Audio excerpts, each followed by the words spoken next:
So I was the victim of a heinous crime. I'd like to tell you guys about it. Sometime after 11:30 on August 6th and before 5:30 a.m., someone stole my golf clubs.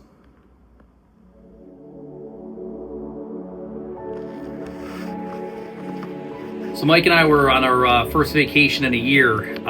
We had the opportunity to get away for a few days, run down to Myrtle Beach with the family, get some awesome golf in. Shout out to Caledonia True Blue, the Steve Dresser Academy, also Todd Hill Farm, Forest Oaks, up there in Greensboro. And even we got a chance to play Kings North, the unbelievable Arnold Palmer course with the famous Holy Gambler. So we really had a good golf trip going on. Golf first thing in the morning, first tee times of the day, come home for lunch, beach in the afternoon, dinner at night. Everything was going spectacular. Had the families down with us. Beautiful, beautiful beach house in an unbelievable neighborhood of Pawleys Island. But we had some weather. Every once in a while we were getting caught in a storm, and Mike and I had played Kings North, and it rained on like 16 of the 18 holes that we played, which was super unfortunate because Kings North is some unbelievable track of land. There's actually 2 other courses on the property in that Myrtle National area, and again, just a pristine course, but we got soaking wet. We jumped in the truck, headed over to Broadway on the beach, met up with the girls, had a great afternoon, but it was hot. You guys remember how hot it was the week of the 4th, the 5th, the 6th in there. And when we got home late that night, sometime after 11:30, I said, we've left these wet golf clubs, golf shoes, all the golf equipment in the back of the car. So I pulled them out of the truck, and I set them up behind the truck to dry off, and never once thinking that anything would happen, and that's on me. That's my naivete. But the truth of the matter is I don't know how much the house we were staying in, but the house right next door to us is $3.5 million. Everybody's walking around barefoot. It's a very quiet community. It's at the end of a dead-end road. There's only a handful of houses. It's just the beach, and nobody would seem to be, locking doors and security cameras and things like that. As a matter of fact, the house was pretty lax when it came to that kind of stuff. So the next day, on the 6th, we were scheduled to play Bulls Bay. And for those of you who don't know, Bulls Bay is Mike Strantz's, one of his masterpieces, one of the last courses he built on the East Coast. And it was a private course. And not only is it private, but it's exclusive. It's as fancy and as private. Fortune 500 CEOs are members there. Darius Rucker from Hootie and the Blowfish, who has hoped to play with. But we got a chance once before on the favor of somebody being very generous to us. Never really thought we'd get a chance to play it again. It's just that exclusive. They don't need our help from just the tips. They don't care that we have a simulator company. They care about their members and the exclusivity of the course, which is great. But I'd met a guy at Todd Hill Farm who was a member. I got paired with him kind of as a random. I played 9 holes, and we just really enjoyed each other's company, talking about Mike Strantz, and he wanted to extend the offer to play his Bulls Bay. So I'd been keeping in touch with him for literally a year, sending him texts at Christmas time. Hey Mark, I hope everything's great. If we get a chance to come down this summer, I'd love to play Bulls Bay. Well, he was spectacular, and we were scheduled. We had an 8:30 tee time. Bulls Bay is about an hour and a half south of Pawleys Island. So Mike and I had an early out, right? So Mike's always up early anyway, so he gets up 5 in the morning. He goes down to the beach. I was sleeping in a little bit, but suffice it to say, by 6 o'clock, we were downstairs ready to be wheels up, and I came through, and Mike's there in the garage. By the way, the whole house, this giant house, sits on top of pillars, and underneath the house, underneath these pillars, is like a 4-car carport, and we had 3 or 4 cars there at the time. and the truck that I'd had the clubs in, or taking the clubs out of, was all the way in the back, so it was pushed up like against the lanai. And instead of like bringing them into the lanai or bringing them upstairs, they were fairly protected. It would have been hard to see. But anyway, back to that morning. It's a little before 6 o'clock, and Mike's like visibly upset. And I go, "What happened?" He goes, "Somebody broke into my truck." I go, "Oh my God, dude." I said, "What did they take?" And he said, "Nothing really." He said, "You know, they took some change." And Mike's got a big console full of a lot of change because, you know, parking here in Kingston. He said they took a couple of scratch-off tickets that I'd won on, and a Chipotle gift card with like $16 left on it, right? And I go, "Dude, that stinks." And he was more upset that somebody would violate his, you know, his personal space, especially his truck. And the fact that they were on our property, obviously up to no good. But it was a relatively harmless thing. Nobody got hurt. Chipotle gift cards can be replaced. So we go to and Mike grabs his clubs, and I go, "Where are mine?" I got nervous for a second. He goes, "Oh, they're already in the truck." And I said, "Oh, good." He goes, "I look." So I take the tailgate down, and they weren't my clubs. They were my daughter's clubs. They were Maddie's clubs. And I go, "Dude," I said, "those are Maddie's clubs." He goes, "You sure?" I go, "Yeah." And I go, I knew right then that somebody, in addition to the change in the Chipotle gift card, had walked off with my clubs. Like a lot of you golfers out there, your clubs don't come to you all in one piece or at one time. And especially if you're on the grind like we do here at New York Golf and Fitness, you're constantly upgrading and tweaking and modifying and making those clubs yours. So first off, to have them stolen is that immediate feeling of violation, right?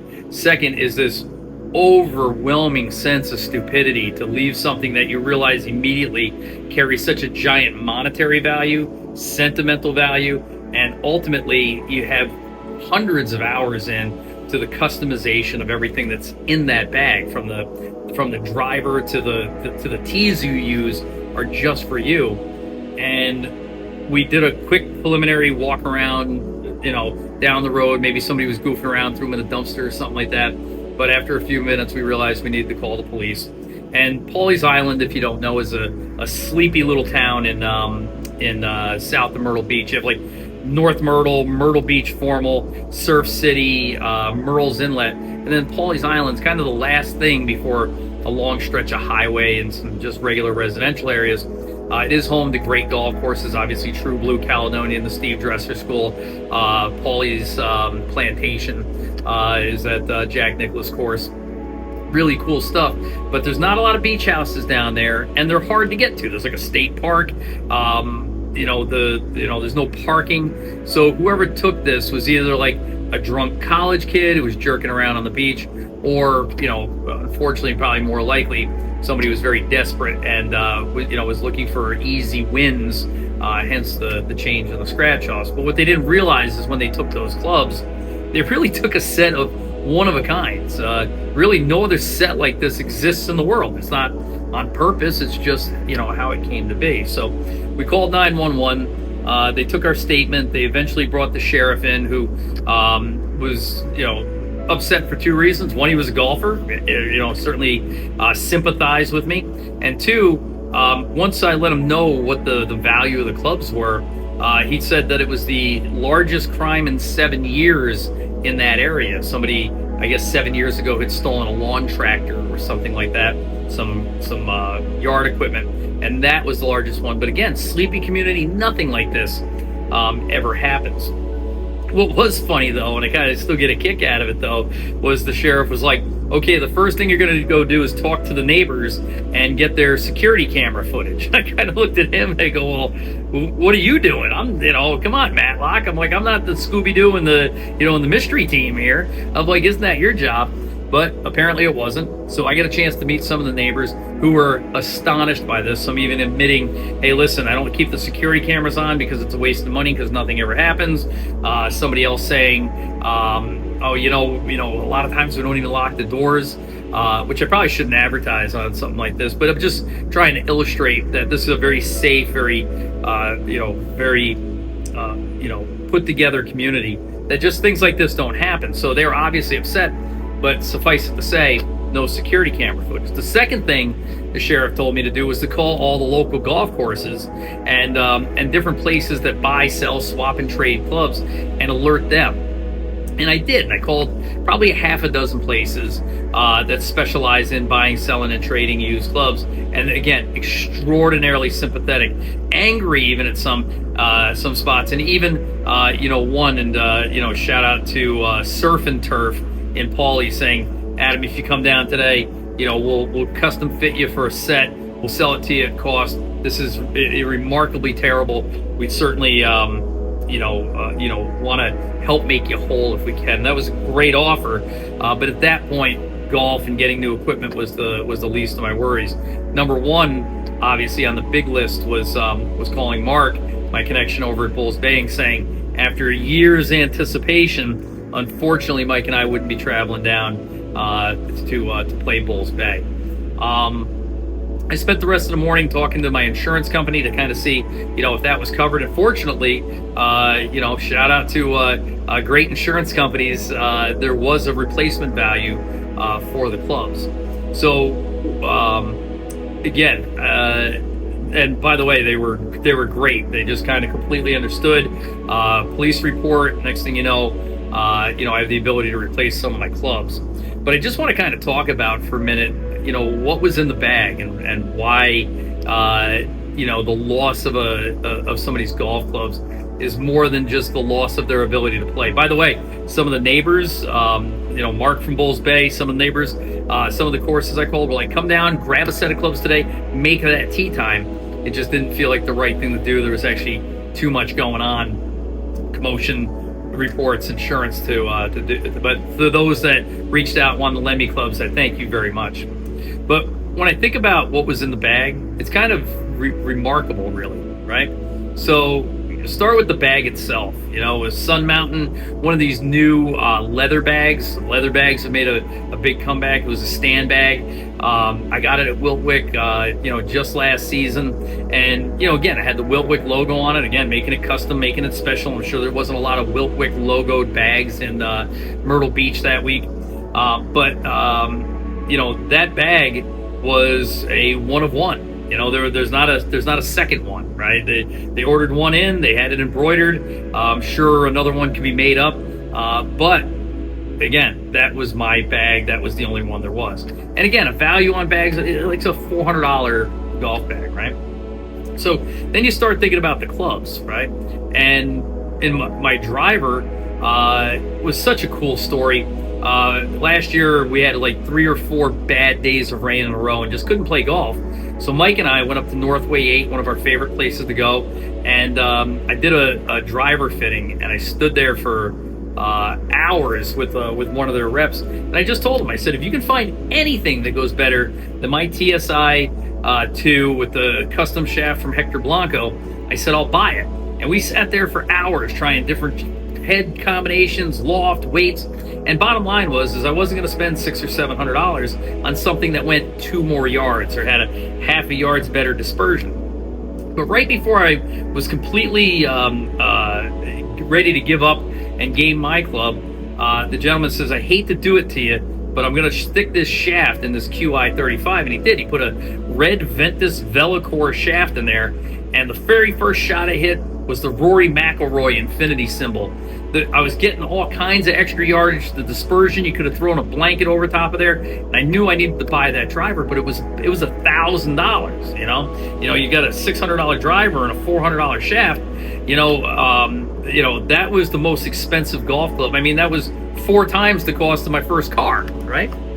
So, not to mention that sometime later that summer, shout out to Rose and Fire. Rose and Fire makes unbelievable custom head covers, and they sent me for free the azalea head cover. It's the same color green as my bag. It's got the pinks azaleas. It's like the Masters edition. These things, I don't know what they go for. They're well over $100 though. Unbelievable quality. So now perched on top of my $1,000 driver is a $100 head cover, right? So I'm up to $1,100. That's just the driver. We got lots more to go. So buckle in or scroll to the end. But the 3-wood, again, something really super special. We have a member by the name of, well, I'll use his initials, TY, and he loves buying new clubs. And we worked out a deal, and he bought some new clubs from Andrew. And next thing I know, I was holding on to a Qi35, which was the match to my driver, 3-wood, but it was the tour head, the slightly smaller, the better version if you're trying to hit the ball a long way. And one of the things that I need out of my 3-wood is to hit it at just a country mile. I don't hit my driver very far, so I need that 3-wood to be able to go a long way.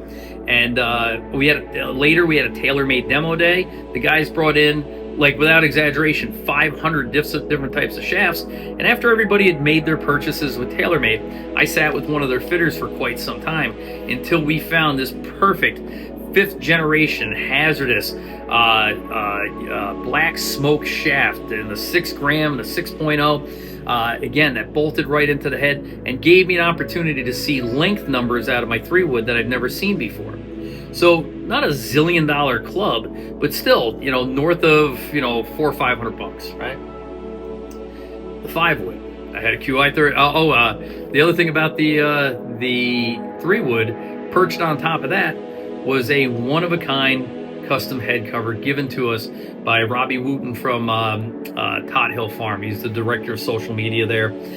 We did a lot of work for him, and as a thank you, he sent us a custom Tot Hill Farm head cover from a guy who actually uses like real natural materials. He had our name and just the tips put on it.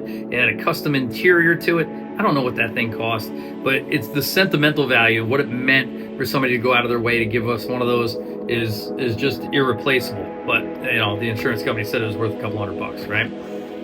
Go to the 5-wood. The 5-wood I got at a demo day at Wiltwyck, where I spent probably 2 hours trying to hit a specific number.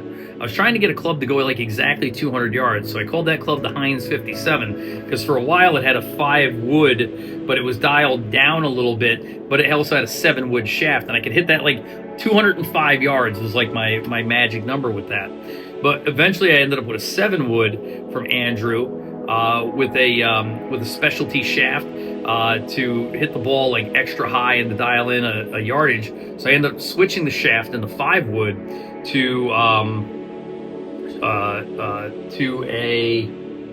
the new React shafts that they have in the 4Ds, right? So again, super custom, you know, again, dialed down like a half a degree, specialty grip on there, and the head cover on that one was very special too. You know, I only had one head cover on there that was the original Qi35, but that one was from Caledonia. It was the Mike Strantz Caledonia. They don't make them. They only make them for a season. And I have one. Puddles from Kiawah has one. And that's it. And again, you know, that's up in smoke too. So again, another $500, let's call it, right? 7-wood. Again, 7-wood with a custom Cali shaft in there. It's the only one with a stock head cover. I don't know, you're $400 for a 7-wood like that. Now again, guys, we're just through the woods, and I'm into it for, call it $3,500, right? So, like I said, you can see where this is going, right? Speaking of head covers, I just got, and I'm talking just got, a brand new Scotty Cameron Phantom X mallet, and this thing is spectacular. I switched out the Scotty grip for a Super Stroker 1.0. I just liked it a little bit better, the pistol grip. But long story short was, there's another $5, right? But perched on top of that thing was my first time at Kiawah. I had a Ping Hardcore I was playing, and I ended up buying a Kiawah Ocean Course head cover that fit on that. It fit on the Phantom X too. But at Kiawah, everything's expensive, crazy expensive. So that head cover was like $250, right? For which I know it sounds insane now that I'm saying it, but it was like a souvenir. It was what was supposed to be like a once in a lifetime thing. It was green camouflage that kind of fit the aesthetic. It would fit the putter, which was unusual. It couldn't have been better, and I love this thing. And every time I take it off, it reminds me of Puddles and Rybo and all the guys down there at the Ocean Course at Kiawah. you go, so the putter and the head cover are like $750, and then you get into the irons, right? The irons I got from Northway 8 on a specialty fit. I was going to buy a set of 770s. I knew exactly what I wanted, some KBS shafts and everything. But as I always do, I try and do a blind sample of what the without looking at the brands, and I just happened to hit the Pings better, right? So I ended up with this Pings i530s, but they're custom. They're 2 degrees flat. They're a ½ inch short. You know, they have the the Golf Pride decade grips on there, but the custom color, you know. But then for those of you who have been following along in the channel, you realize back playing the Herdigan, something unfortunate happened to my 6-iron. We won't go into detail about it here, but when I had to reshaft it, the opportunity to put custom ferrules on every one of my clubs became available. So I went and I unshafted, I guess that's a word. I took the shafts out of each and every one of those clubs, and I put these, they cost $100 for the ferrules, which are essentially just a little piece of plastic, but they were inlaid with the New York Golf and Fitness logo, right? Black and white. I just put on new Super Stroker grips, and they had these custom ferrules. So if somebody went to try and sell these things, they're immediately recognizable. There's not a second set of these in the world, I'm telling you, right? So I had the 6-through pitching wedge there, but I also got from Andrew DeForest this year's Vokeys in the blackout edition. I popped those off. I put one black and white ferrule, New York Golf and Fitness ferrule on the 50 degree. On the 56 degree, I put an orange ferrule. My eyes stink. I can't really see that well. And in the heat of battle, those black clubs, I really can't see very well. So the idea is to put the orange ferrule on there, right? So, like I said, again, nobody's got an orange ferrule SM10 black custom club. It literally doesn't exist, right? So that's the club setup, right? And I stopped there with the police report, and then kind of my heart sank when I started thinking about what was in all the pockets, right? You know, again, you start thinking about, all right, oh man, there's a Bushnell rangefinder in there, $400. Oh man, right? Not to mention the other battery that's in there. And again, I know I'm getting nitpicky, but it adds up quick, right? And then I said, oh my God, I must have at least one very cool ball marker from every course that I play. Right? I have them from Todd Hill, from Caledonia, from True Blue, from Westchester Country Club, from Centennial. Almost everywhere I go, I get a ball marker, and a lot of those are super decorative. They're like $25 a piece, and you start thinking about having, a dozen of them in there, and all of a sudden you're like, oh man, there's another couple of $100, right? And plus, again, you get these things, and you're like, every time you pick one up, you're like, and if I'm at Wiltwyck and I pick up my Tot Hill Farm ball marker, it kind of brings you back to, wow, that was so cool. Or, even if you're just rummaging through the bag and you pick out the Westchester Country Club one, you go, man, I was lucky enough to play that course. That's just too cool. So, you keep going through the bag, and it was raining out, so my rain gear was in there. Now, I had an Adidas rain jacket. Not a big loss, a $100 rain jacket, but I really liked it. It fit well. I could swing in it. It was hard to find because most rain jackets I just don't like. But I just got, and I mean just got, a Wiltwyck member guest rain jacket. I had them both in there because it was raining pretty good. And that thing is probably $250, but it was a member guest gift, right? You can't get one. That's the problem, right?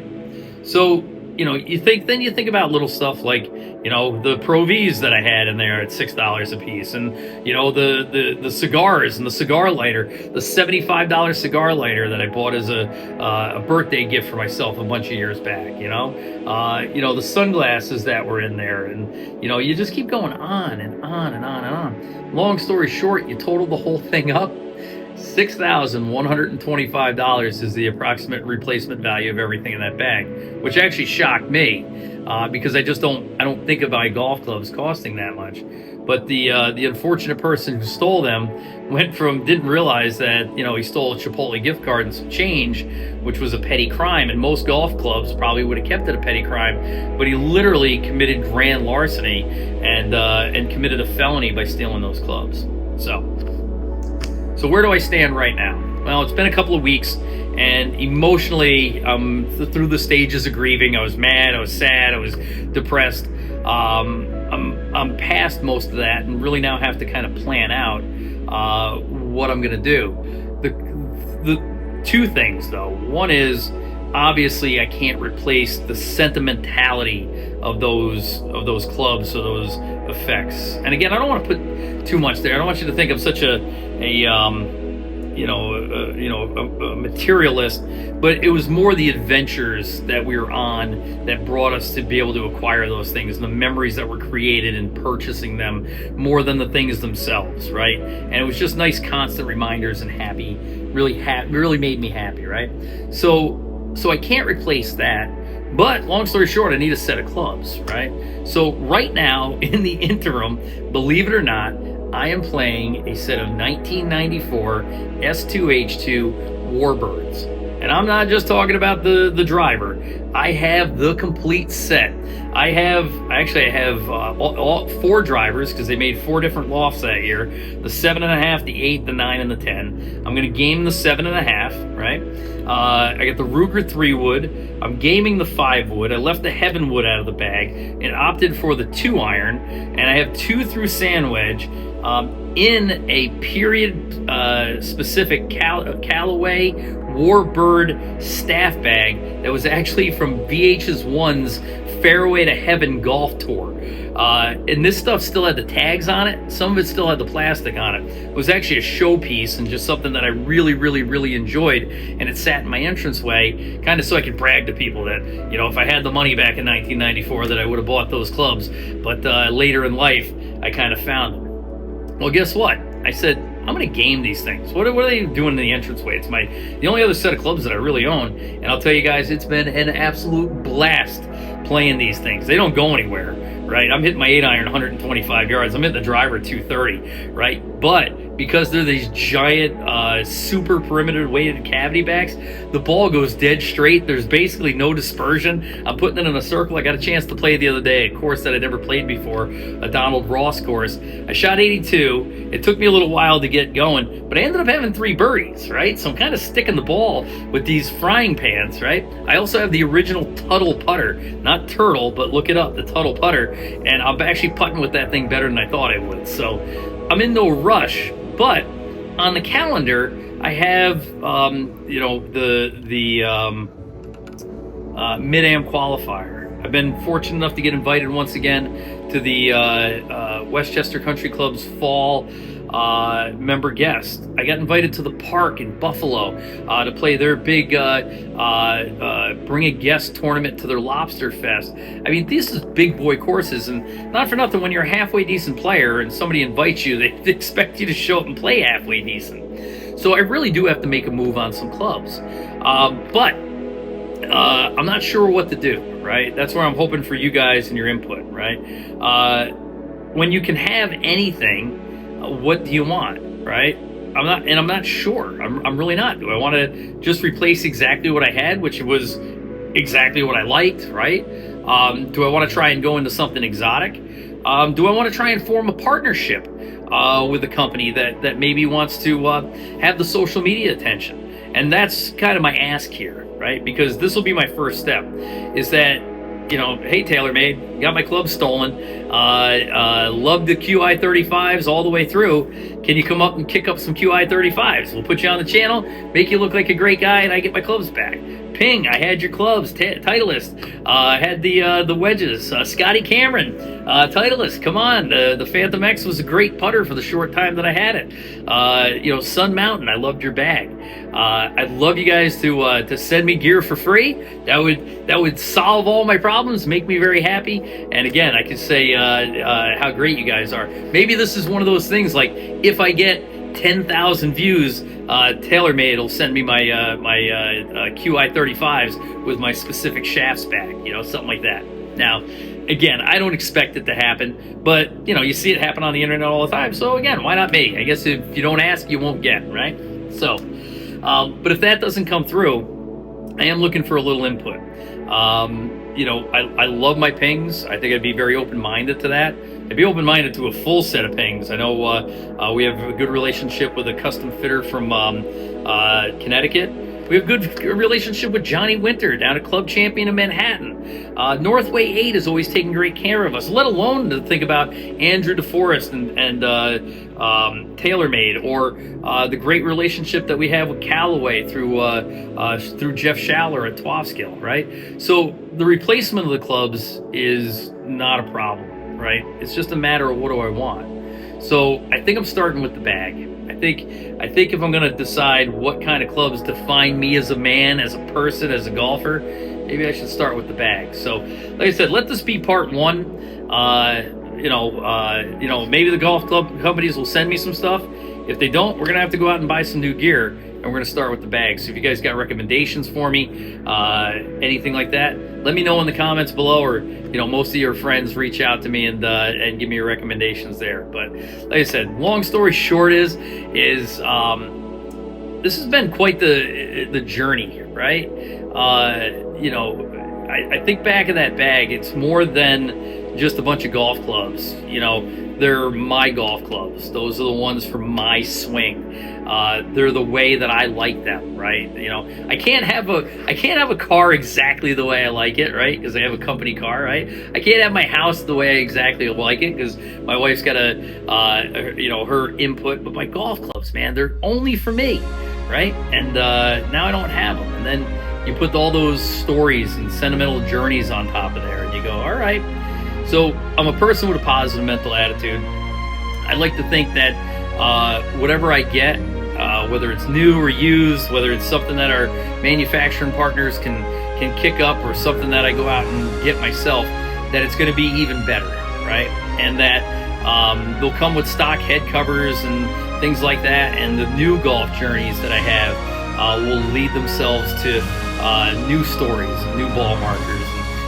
This time next year and 5 years from now, when I'm playing a course and I reach into my bag and I pull out a ball marker to mark whatever my putter is at that time, I'll have a warm and fuzzy feeling around that. And when I take that head cover off of whatever that new 3-wood combo is going to be, it'll be because it's a special memory as well. I get to rebuild them. I'm sad of the ones I lost, but excited about the ones I'm going to make.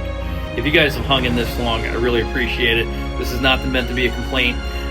It's really just my opportunity to kind of share what happened to me. I guess the moral of the story is, lock up your golf clubs. Don't think for 1 second that a thief isn't going to value a set of golf clubs just because it's not a car stereo or your wallet, right? But anyway, with that said, guys, I'm Adam.